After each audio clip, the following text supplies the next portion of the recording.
Hey guys, and welcome back to a new video and a new episode of Mobile Dev News, the format in which I give you the most relevant news from the past month for you as a mobile developer, especially in the Kotlin and Android ecosystem. And today we actually have a lot of Kotlin and Kotlin Multiplatform specific news that I am very happy to share. And the first piece of news is actually a completely free online workshop about Compose and Kotlin Multiplatform that I will host on September 13th. In this workshop, you will get a technical deep dive about Kotlin and Compose Multiplatform. I will share my best tips. You will learn how all these technologies work under the hood and much more. And as long as spots are left, you will be able to register for free down below. Next piece of news, we'll stay at Kotlin, and that is a brand new Kotlin version that is out, Kotlin 2.2.0. And the coolest change about this new version is that context parameters are now in preview. So that means you can finally start using them. They are not yet officially stable, but you can start using them. Context parameters is a new feature of Kotlin in the end that may not sound so exciting at the first glance, but when you actually take a closer look at that, it is a super cool feature. It's in the end a better re-implementation of the previous context receivers, which were not continued in development, and in the end allow you to not have to pass around certain values in your Kotlin code, but you can say this is a class here that can only be used in a context where a type of this value here is actually accessible. Accessible in this context here means only in classes where this keyword would reference a type of this value. So for example, if you would write a function that has a view model, a certain type of view model as a context parameter, then this function could only be called inside of an instance of this view model. Or if you actually have some kind of with, apply, or run block that is called on this view model. But on the other hand, it allows you to actually access the instance of that view model inside of that function where you add the context parameter to it. And this actually quite extends the possibilities and the syntactical sugar we can have when passing objects around. And it can also be used if you actually have some kind of extension function in Kotlin that should kinda extend two classes at once here. Because with that, you can achieve something like this, where you have some kind of utility function for state in while subscribed, where these typical values for the state in operator are always the same, but in the end you need an instance of the view model scope from the view model that you call this function in, but you want to be able to actually call it on a flow inside that view model. So the extension type must be of type flow, but still you want to say this function can only be called in the view model. So you make the view model a context parameter here, and the only thing left to declare on a more dynamic basis here is the default state. So that is a super cool feature. And what sounds very similar, but is a completely different feature, is context-sensitive resolution, which is now also in preview. And explaining this is much more easily because you maybe know these when expressions like this one here, where you have a bunch of when branches, each describing a specific case of an enum or a sealed class, where you always have to actually extend the type of class with your enum value. So error type.local, error type.server, error type.unknown. And in the end, the moment you put this instance of an enum inside of your when expression, then technically only the values of the enum class itself would be applicable there. So there isn't really a purpose of us having to always reference the class, error type here. And what this new context-sensitive resolution allows us is to simply cut that class name and just reference the raw enum values directly. And that's maybe something you know from the Swift world if you have some native iOS background. This feature is also in preview, so not yet officially stable, but you can start using it in Kotlin 2.2.0. Another feature that is now in preview is the new all annotation. That in the end lets you apply a certain type of annotation to all different parts of a certain property that you apply the annotation to. So maybe you know these annotations, param : annotation, or property : annotation, or field : annotation, or get : annotation that would then just apply to the getter of a certain property. And if you now just want to apply an annotation to all different parts of a certain property, then you can say add all : followed by a real annotation that you want to apply. Pretty cool. Next new language feature that is in preview are nested type aliases. So type aliases themselves aren't a new thing. You can in the end declare type alias to say, hey, I have a complex type and I want to create a simple alias for that to always be able to reference that complex type in a simple manner. But such type aliases so far were always global. So you declare them in some kind of top-level definition in the Kotlin file, and then that type alias was accessible to the entire project, or at least to the entire module. However, now nested type aliases will come. So you can actually put type aliases directly inside of a class, and then you will only be able to access that alias inside that class, which is pretty cool and actually reminds me of these import aliases, where you can just give a certain type of import, a specific alias, that you then use to reference that import inside that file. So those were at least the new language features that are now in preview with the new Kotlin version, but luckily there are also some language features that are now being stable. And on the one hand, that are guard conditions. Guard conditions in the end allow you to have an additional check inside of a when expression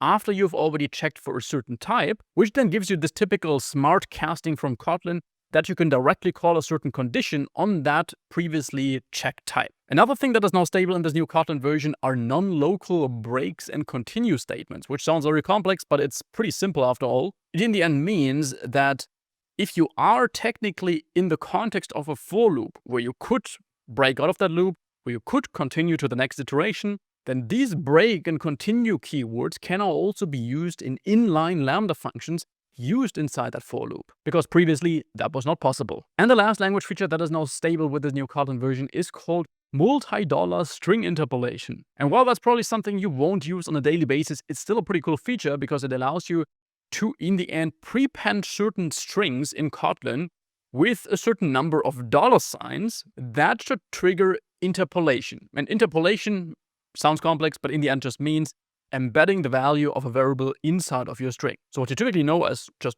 plain string placeholder, where you have a dollar sign and then your variable name to embed that variable's value inside of your string. With multi-dollar interpolation, you can now decide, okay, I actually want to always have $2 signs in order to trigger this interpolation, in order to embed a value of a variable inside of my string. Why would this be helpful? Well, because in certain types of strings, for example, some JSON schemas maybe, you'll often need to embed real dollar signs, so escape dollar signs after all, inside of that string. But always having to escape these dollar signs is quite tedious, especially if you need a lot of them in your string. So you can now say, hey, my actual string interpolation, so embedding that variable's value inside of my string, that should now only be triggered if there are actually $2 signs before the variable name, and all other single dollar signs will just be printed as a normal character. Then this will lead to a much more readable format.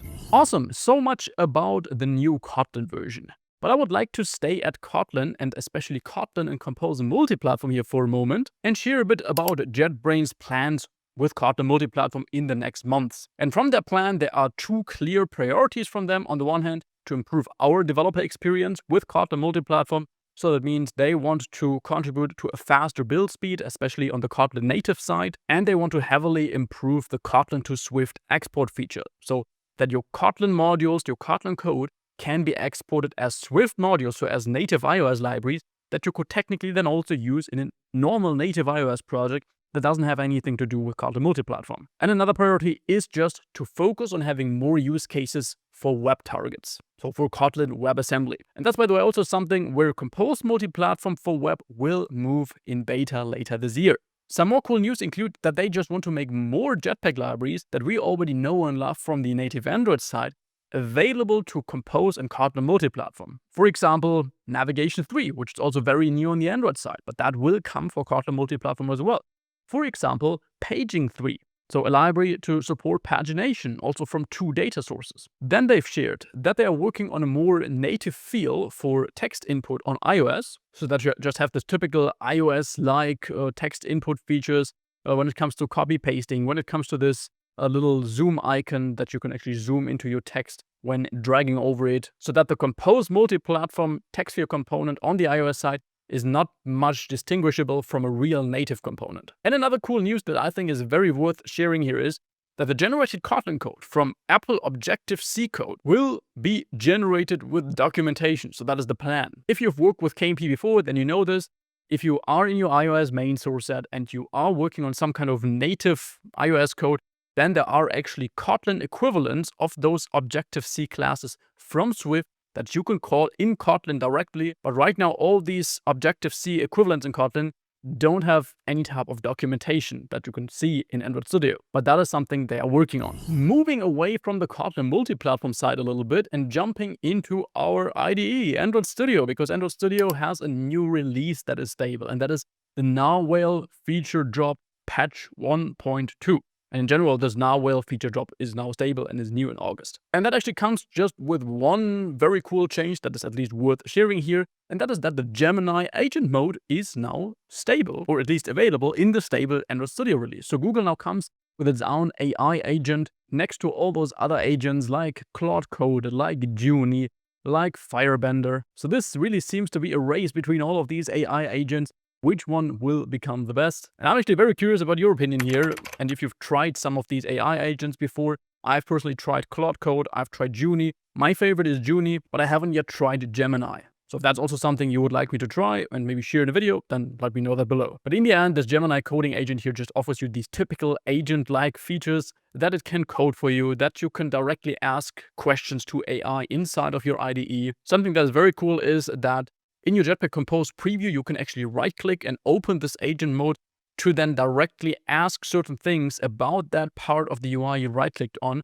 or even request changes about that. Like say, hey, increase the padding here, please add a landscape layout, change the color of this. So it's directly embedded into the Compose preview as well. If you just use the default model, then this is completely free, but you are limited to a shorter context window. If you want the full context window length, then you will need an API key in order to work with this agent. And lastly, we have a new Jetpack Compose version that is stable, version 1.9. So that is technically also a Compose multi-platform change here. At this point, this version 1.9 is still just available for the Android side, but as always, JetBrains will also take this version and migrate this to the multi-platform Compose version. So all these features that I go over here that are new in this version will also come for Compose multi-platform in the next 1 to maybe 3 months. And especially in regards to modifiers, there are very cool new modifiers that we can now use in this new Compose version. On the one hand, we finally have a proper drop shadow modifier, because while in Compose we previously had this normal shadow modifier that wasn't a real drop shadow. So with the drop shadow modifier, we can have better control over how we want our shadows to look like.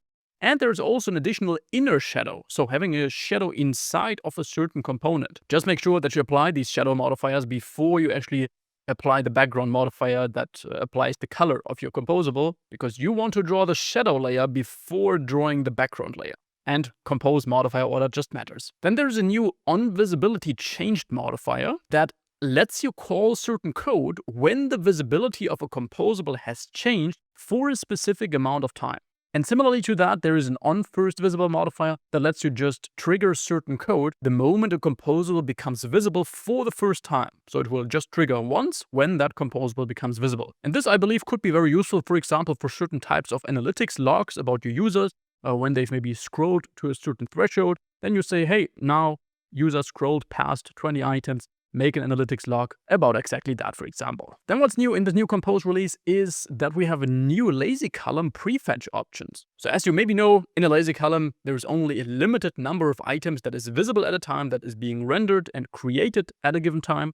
And as we then scroll in that lazy column, what the lazy column will do is it will keep on composing more elements. So we have the illusion of a very long list, even though only a very small subset of items are rendered at a given time. However, with the new prefetch options, you can define how far in advance the lazy column will prefetch certain items. So this could be pretty cool for certain things where your items just need a little bit of time to load. For example, if you have some image loading integrated into your rows, into your items of your lazy column, where a certain image needs to be loaded from a URL, for example, then you could now say, hey, please load this image already a little bit more in advance before the user will reach that item, so that there is no delay when reaching this item and then loading the item, so that the user will actually see how the item will be loaded, but rather having preloaded that already. And that is now a setting that you can define here for lazy columns. And something that is very cool is that they're working on better text input formatting for basic text fields. So especially if you have certain types of formats for certain types of data, like displaying a formatted credit card number, displaying a formatted, phone number, for example, then you can now better define these formats with your basic text fields. And the way I understood it is that this also works in rich text fields. So I think all those are very promising news here. Which one is your favorite? What are you looking forward to the most? Let us know that down in the comments. And in the description, as I mentioned, you will also find a link to register for my free online workshop about Compose and Kotlin Multiplatform. Registration is free, better do it now, because that workshop won't be recorded. I will only host this type of workshop once, and it will only be in live at 3 p.m. UTC. Thanks so much for watching. I will see you back in the next video. Have an amazing rest of your week. Bye bye.